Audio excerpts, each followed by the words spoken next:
D'abord, je tiens à remercier Monsieur Marron et Monsieur Demange de l'invitation.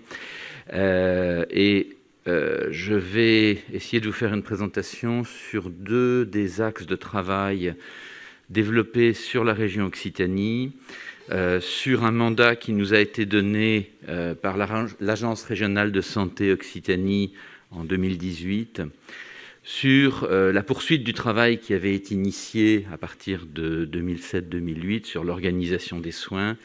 Initialement, l'organisation des soins pour les anciens prémas ou les enfants présentant un terrain de susceptibilité particulier, et puis dans la collaboration qui s'est mise en place à cette occasion-là, avec notamment les centres de référence à l'époque en Midi-Pyrénées avec Yves Schex et Jean-Claude Netter. On a constitué progressivement une communauté sur la région qui a commencé en 2012 à réfléchir à l'organisation des soins. À l'époque, c'était sur les recommandations de la CNNSE sur le rapport de 2012, qui était cette structuration en différents niveaux de recours. Et vous avez bien effectivement entendu tout à l'heure cette complexité de faire exister un premier niveau de recours et d'identifier et de former des médecins pouvant répondre à ça, de créer et de vraiment développer un niveau intermédiaire de recours qui permette aux familles de ne pas attendre, comme malheureusement ça a été le cas dans beaucoup de régions, des délais très très longs avant d'arriver à des centres de référence des troubles du langage et des apprentissages, qui sont des structures indispensables, mais qui n'avaient pas été conçues probablement au départ comme pouvant répondre à l'ampleur numérique des populations qui ont besoin d'une expertise pluridisciplinaire. Et je rejoins tout à fait ce que mes collègues ont dit juste avant. Les situations simples, elles sont finalement rares. Il y en a de temps en temps. J'ai de temps en temps des enfants qui ont un trouble spécifique de langage écrit et qui ont peu d'autres comorbidités. De temps en temps, je vais avoir des enfants qui vont avoir des diagnostics de troubles praxiques. La plupart du temps, effectivement, c'est la caractéristique dans les troubles du neurodéveloppement, c'est que les enfants ne sont pas là pour rentrer dans des tiroirs de diagnostic, mais c'est à nous d'arriver à avoir une évaluation pluridimensionnelle des difficultés et des besoins de l'enfant et d'en déduire la réponse aux besoins. Donc très rapidement, Occitadis, mandaté par l'ARS Occitanie, et je dois leur rendre un très très grand crédit à l'ARS Occitanie. Ça fait donc maintenant plus de 10 ans qu'ils nous accompagnent dans une collaboration qui est une vraie collaboration entre égaux, dans le sens où on élabore avec eux le programme régional de santé dans les problèmes du développement de l'enfant. On est dans des interactions réciproques permanentes et ils nous ont du coup sollicité à partir du moment où ils nous ont mandatés pour créer Occitadis. Ils nous ont sollicité secondairement pour mettre en œuvre à titre expérimental sur la région Occitanie les leviers organisationnels et financiers qui étaient la mise en application du parcours de santé TSLA de la Haute Autorité de Santé de 2018. Et pour ceux qui ont travaillé dans ce groupe d'experts à la HAS, la direction de la HAS a dit à l'époque que ce n'était pas le rôle de la Haute Autorité de Santé que de définir les leviers financiers. Et donc, l'obstacle sur lequel le groupe d'experts s'était heurté à la fin des travaux, c'était qu'on avait écrit une situation qui serait la situation vers laquelle il fallait tendre, mais on n'avait aucune possibilité technique, organisationnelle et financière, et les familles se heurtaient toujours à l'absence de financement des bilans et des rééducations. Je vais centrer le topo, je vais vous donner deux focus aujourd'hui. Le plus important, je pense, qui est intéressant parce que c'est un modèle à l'échelle d'une région de l'organisation des soins sur les troubles spécifiques du langage et des apprentissages, puisque c'était le mandat à l'époque de l'ARS Occitanie et qui évolue maintenant de façon plus globale sur l'ensemble des troubles du neurodéveloppement. Et si on a encore un petit peu de temps, je vous ferai un autre petit focus qui complétera le cartable fantastique, qui est le résultat d'un groupe pluriprofessionnel au sein d'Occitadis autour d'une recension et d'une trousse pédagogique. En fait, une trousse, c'est une valise pédagogique. Le parcours de santé TSLA Occitanie. Donc, il est né à la demande en 2019 de l'ARS et de la CEPAM du 34, qui nous ont dit l'un et l'autre, nous, assurance maladie, et nous, ARS, nous n'avons pas les moyens et nous n'avions pas anticipé dans les financements de l'assurance maladie qu'il y avait autant d'enfants qui avaient besoin d'examens complexes et que l'assurance maladie n'était pas dimensionnée pour répondre à ces financements et ces demandes de financement.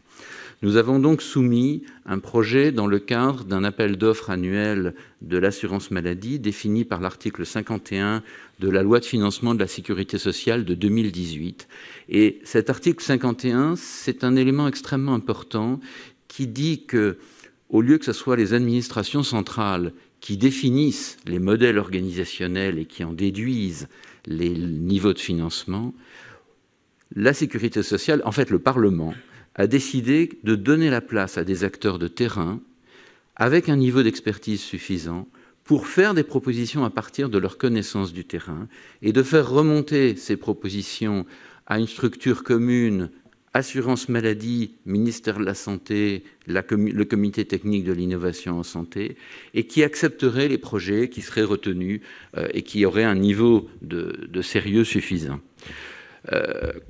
On a travaillé 1 an et demi, on a été validé par le CTIS, puis le directeur général, M. Ricordo, a signé le décret d'application à l'échelle de la région pour un projet d'expérimentation sur 3 ans, mobilisant 21 millions d'euros de l'assurance maladie à destination du financement direct des soins, évitant ainsi aux familles d'avoir le moindre reste à charge pour tous les enfants qui rentreraient dans ce parcours. Donc c'est un projet, c'est une expérimentation de grande ampleur. Je vous le resitue donc rapidement dans cette chronologie.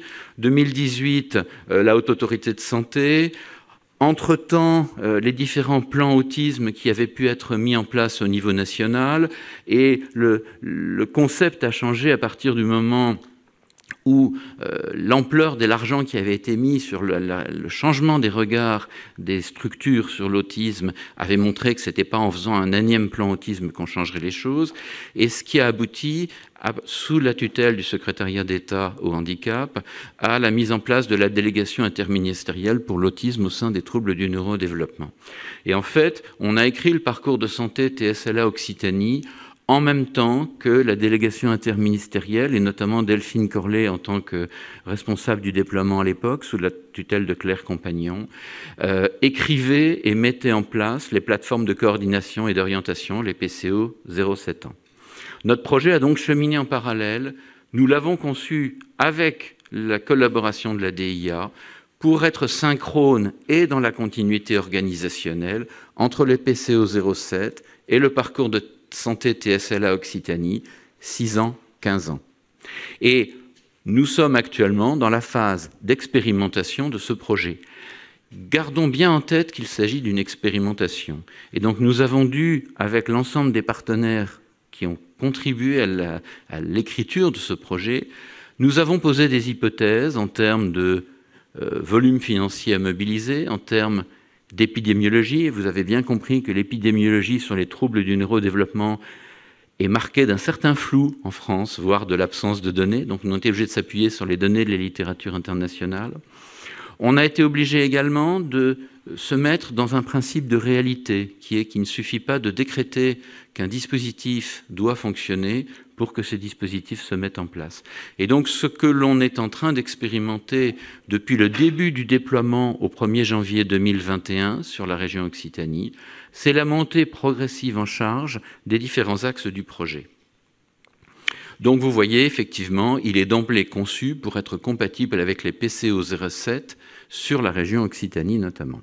Lesquelles PCO 07 ans, même si elles ont commencé beaucoup plus tôt, ne sont pas actuellement encore toutes déployées à l'échelle de notre région. Et ça, c'est la grande complexité, c'est-à-dire qu'on est obligé, nous, de déployer des plateformes de second recours et des dispositifs à l'échelle de départements, alors que les PCO sont encore en gestation. Très schématiquement, ce grand tableau vous donne finalement une organisation, et il faudra vous intéresser essentiellement au panel du bas. La flèche laser, c'est celle-là, voilà. Et en fait, pour rejoindre ce que disaient mes collègues, quand les situations sont complexes, il faut se mettre à plusieurs de façon à pouvoir confronter en synthèse pluridisciplinaire nos regards, nos éclairages, nos compétences. Et donc, quand on déploie à l'échelle d'un département le parcours TSLA Occitanie, on commence d'abord par structurer les équipes de second recours. On avait cette chance en région Occitanie qu'on a débuté le travail en 2012 et que quand on a abordé le déploiement du parcours de santé TSLA Occitanie, on avait déjà 5 départements de la région Occitanie qui étaient dotés d'une équipe de second recours. Une équipe de second recours, c'est quoi? C'est une équipe pluridisciplinaire composée d'un médecin spécialisé sur les troubles du neurodéveloppement ou les troubles spécifiques du langage et des apprentissages, avec autour de lui les différents professionnels paramédicaux, psychologues, enseignants, qui vont avoir une expertise particulière chacun dans le domaine des troubles du neurodéveloppement et qui vont s'appuyer sur des référentiels neurocognitifs actuels. Vous avez vu l'importance du travail de fond fait autour de l'expertise INSERM sur le trouble développemental de la coordination. On a un certain nombre d'expertises ou de recommandations de la Haute Autorité de Santé et on a dans d'autres domaines, je pense au TDAH, des recommandations internationales maintenant de bonne valeur de preuve.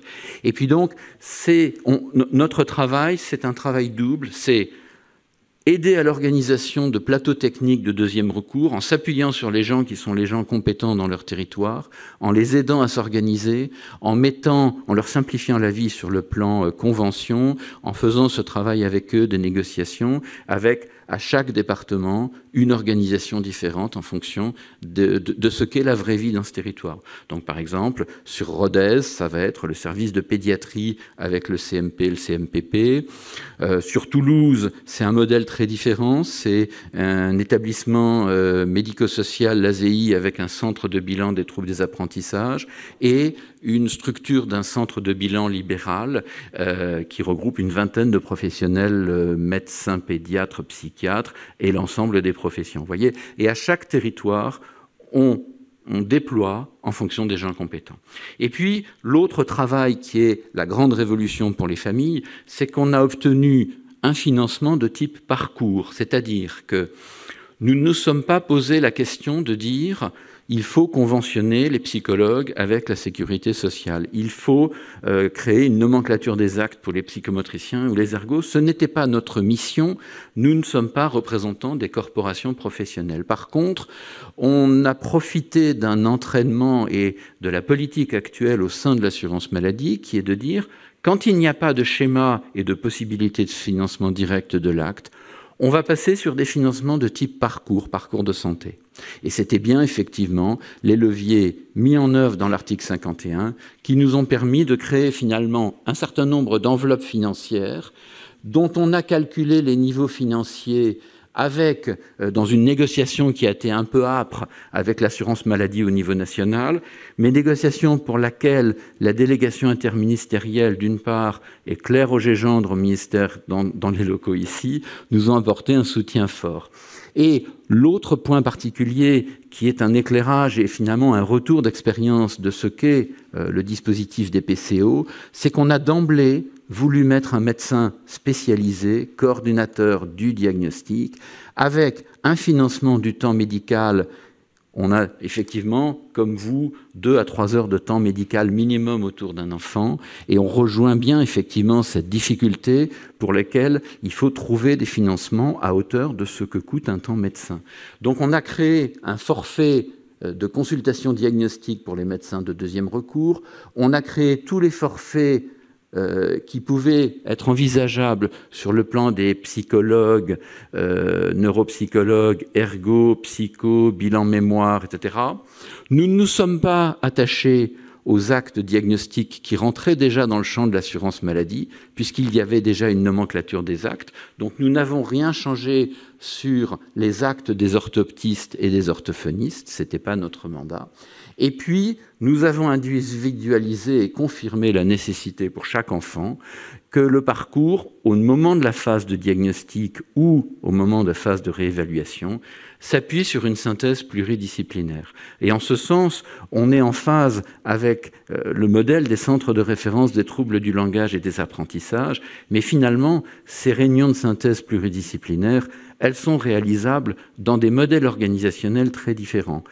La crise sanitaire est passée par là, la crise sanitaire a beaucoup compliqué notre travail, mais en même temps, la crise sanitaire nous a appris à travailler en visioconférence. Et par exemple, sur le centre Éventail 31 à Toulouse, où nous voyons entre 600 et 1600 enfants par an, nous avons inventé des façons de faire nos synthèses pluridisciplinaires en visio, avec l'ensemble des professionnels qui ont connu l'enfant, et sur lequel, comme c'est en visio et que c'est à des heures faciles, on invite systématiquement le cercle de soins libéral autour de l'enfant. Donc finalement, on invente au fil de l'eau des pratiques professionnelles que l'on va remettre à la disposition de la communauté. Ensuite, deuxième effet important, c'est qu'on a d'emblée la possibilité, par le médecin spécialisé de deuxième recours, au terme de la synthèse pluridisciplinaire et en fonction des priorités qui ont été décidées par l'équipe, de déclencher le financement direct des soins rééducatifs dans le cadre du parcours de santé TSLA, les professionnels étant directement payés sans que la famille ait un reste à charge. Et ça, c'est avec des différences techniques un petit peu le mode de fonctionnement des PCO. Et puis est prévu d'emblée une consultation longue d'1 heure du médecin spécialisé au terme de la première séquence rééducative de l'enfant, donc qui peut être au bout de 12 mois, 14 mois, 16 mois, dépendant aussi du délai qui a pu survenir entre le moment où on faisait la synthèse pluridisciplinaire et le moment où les soins commençaient réellement. Et puis vous avez, on s'est quand même posé la question de... on a de temps en temps des enfants qui ont, mais je suis d'accord avec vous, ils sont rares ces enfants, on a des enfants qui ont finalement des plaintes qui vont être plus isolées dans un domaine de fonctionnalité de la vie. Et donc on s'est dit, qu'est-ce qu'on fait finalement de ces recommandations de la Haute Autorité de Santé qui étaient de s'appuyer sur des médecins de premier recours. Et pour moi, le médecin de premier recours, c'est pas le médecin standard qui sort avec sa thèse de médecine ou son DES de pédiatrie. Le médecin de premier recours, c'est un médecin qui a bénéficié d'une formation spécifique, qui ne va pas être au volume d'heures et de la complexité d'un diplôme d'université sur les troubles du neurodéveloppement, mais à qui on va mettre en main un mode de pensée. On va le remettre dans sa situation de médecin qui examine l'enfant, qui va donc faire son examen clinique, cutané, neurologique, croissance, rachis, etc., et qui va s'assurer qu'effectivement les fonctions sensorielles ont bien été contrôlées, et qui va être en situation, par exemple, dans le cadre d'enfants qui ont une plainte sur les coordinations, de s'appuyer sur des outils questionnaires pour lesquels on lui aura donné une formation spécifique, et qui seront, par exemple, le DCD-QFE que vous avez déjà entendu évoquer pour les troubles praxiques, qui sera un questionnaire très simple sur les symptômes du TDAH et qui sera des outils très simples d'évaluation de la lecture au cabinet médical. Et donc on met le médecin dans une situation d'arrêter d'être celui qui appuie sur le bouton de son imprimante pour faire l'ordonnance pour aller voir la psychomotricienne, mais qui va faire son travail finalement d'analyse de la plainte, d'examen de l'enfant et de dire au final « Ah ben non, c'était pas pour moi, c'est un trouble complexe, je vais le faire repartir vers l'équipe de deuxième recours. » Et puis, dans des situations où finalement il n'y a pas de trouble de la communication sociale, il n'y a pas d'alerte sur le langage, les apprentissages scolaires n'ont pas l'air d'être un domaine de difficulté, il n'y a pas une plainte comportementale, par contre il y a une plainte dans les compétences motrices, on a prévu sur un petit nombre d'enfants à l'échelle de la région la possibilité que le médecin déclenche le financement pour un bilan normé en psychomotricité ou en ergothérapie et en synthèse entre le médecin et le professionnel qui a fait le bilan, si effectivement la situation relève d'un diagnostic de ce type-là et de l'absence de comorbidité, qui puisse déjà déclencher le début d'une rééducation à raison d'une séance par semaine sur un forfait limité à un maximum de 30 séances, mais qui peut s'interrompre avant. Donc vous voyez que ce système-là, c'est un système, on a fait une ingénierie financière et une ingénierie de projet pour présenter à l'assurance maladie et au ministère de la Santé un mode d'organisation des soins de type parcours. Maintenant, il faut le déployer, et ça ne se déploie pas du jour au lendemain. On va aller rapidement, parce que sinon je vais vous faire sauter la pause. On s'appuie sur un système de gestion d'information. Donc vous voyez que, alors vous n'avez pas trop accès dans les parents et les familles, les professionnels, médecins, paramédicaux, etc., voient arriver l'e-santé, le projet e-santé 2022 du ministère de la Santé, qui est finalement de créer des outils numériques facilitant de façon extrêmement sécurisée la coordination des soins. Donc on s'est appuyé sur l'appel d'offres de la région Occitanie. La région Occitanie a sélectionné un industriel qui a développé un outil qui s'appelle Spico et qui en fait est l'outil commun à l'ensemble des structures qui sont les dispositifs d'appui à la coordination, qui sont les MSP, les CPTS, les réseaux de prise en charge de la personne âgée. Et donc en fait on s'est appuyé sur la phase de déploiement de ce projet-là. Donc ça, on a un outil technique qui fonctionne, on a un peu essuyé les plâtres, avec des spécificités techniques. Vous voyez par exemple un masque qui nous permet d'avoir une ligne temporelle de la gestion du dossier de l'enfant, qui nous permet de partager les documents dans le cadre d'un système avec une authentification forte, à peu près aussi forte, sinon plus que quand vous accédez et que vous faites une opération externe sur votre banque. Et puis, on a pris à bras-le-corps de finalement faire naître ce groupe de médecins de premier recours. Alors, je ne me suis pas présenté au début. Moi, je suis pédiatre libéral. Je suis tombé dans les troubles du neurodéveloppement dans les années 2000, un peu après les rapports que vous avez, les missions d'expertise que vous avez pu conduire. Donc, je suis arrivé un peu après tout ça. Et je me suis rendu compte que quand j'ai commencé à être pédiatre libéral, j'y connaissais mais absolument rien. J'ai vu mes premiers enfants arriver avec soit des troubles praxiques, soit des troubles du langage oral, et j'avais pas les clés. J'avais eu zéro enseignement, étant pourtant passé dans des CHU prestigieux et ayant été chef de clinique, etc. Et j'étais comme tout le monde, j'y connaissais rien.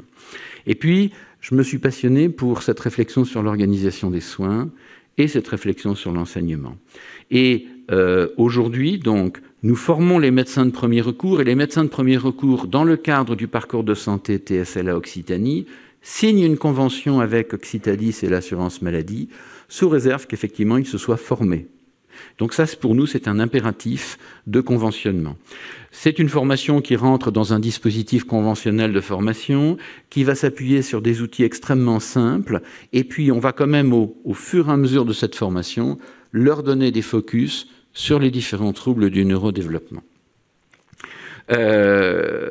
Donc, je vais vous passer un petit peu la mise en place du parcours. Oui. OK. Des indicateurs d'activité, donc on est en montée en charge. On mobilise actuellement beaucoup de professionnels sur la région. Je vais aller rapidement. On est en train d'inclure un nombre très, très croissant d'enfants.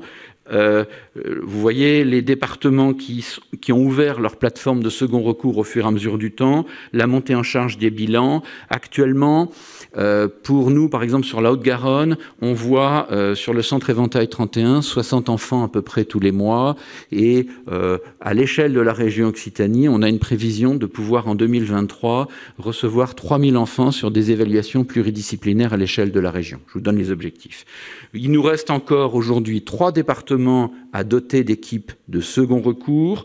Le Gard, c'est signé, c'est en attente de déploiement. La Lozère est en train d'être signée. Et Montauban, on est encore en attente du directeur général de l'hôpital. Mais vous voyez, on a fait un travail à marche forcée, mais parce qu'on s'appuyait sur un réseau.